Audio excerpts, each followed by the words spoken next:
Currently, the United States is the most powerful country in the world as well as the largest economy. But once the United States was a British colony, so let's know how the United States became such a powerful and large economy today.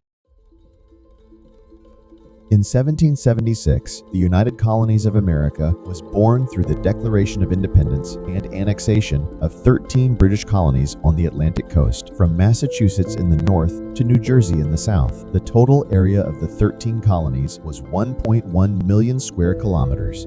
The United States was the first country to break free from colonial rule, and as part of the Peace Treaty in 1783, America received several other territories from Britain, from the Appalachian Mountains to the Mississippi River, and from Canada to Spanish Florida. The total area of the newly born United States was about 2 million square kilometers. But today, the area of the United States is 9,833,516 square kilometers. The United States is the third largest country in the world by area. The early 19th century, the country added 7 large parts to it. Louisiana was the first step in the expansion of America. Louisiana was a colony of France until 1803. Napoleon Bonaparte was conducting an expensive war in Europe. The French wanted money at any price.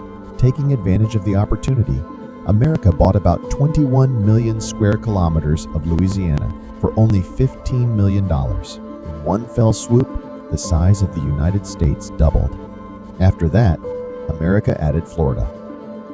The Spanish established their colony in Florida in 1565, but in the 19th century, the Spanish realized that they could not stop the United States from taking over, so they chose the negotiation table rather than war and bloodshed.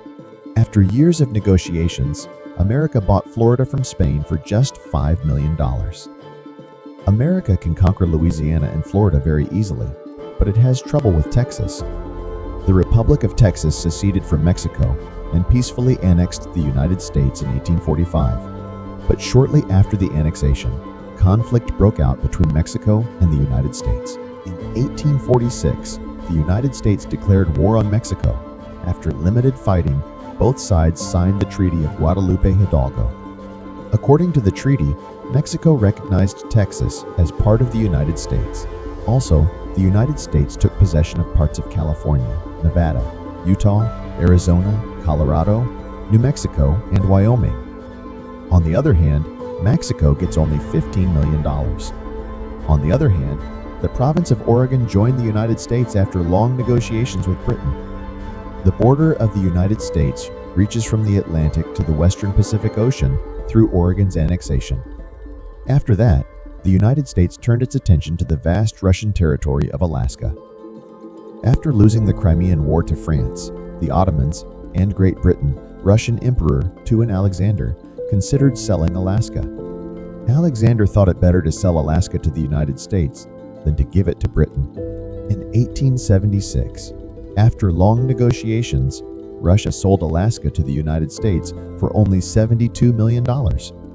Later, in 1959, Alaska officially became the 49th state of the United States.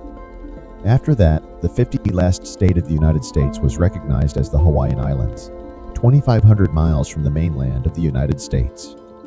After the Spanish-American War in 1898, the United States acquired Guam and Puerto Rico from Spain. After the end of the Second Samoan Civil War in 19, the United States annexed most of American Samoa. Then the United States purchased the Virgin Islands from Denmark in 1917 for $25 million. After World War II, the Northern Mariana Islands, Marshall Islands, Micronesia, Palau came under United Nations supervision. In all, the United States has sovereignty over 50 states, 1 federal district, and 16 unincorporated territories. This is how the United States grew from a British colony to the country it is today. Hope you liked the video. Subscribe to the channel to watch informative and interesting videos.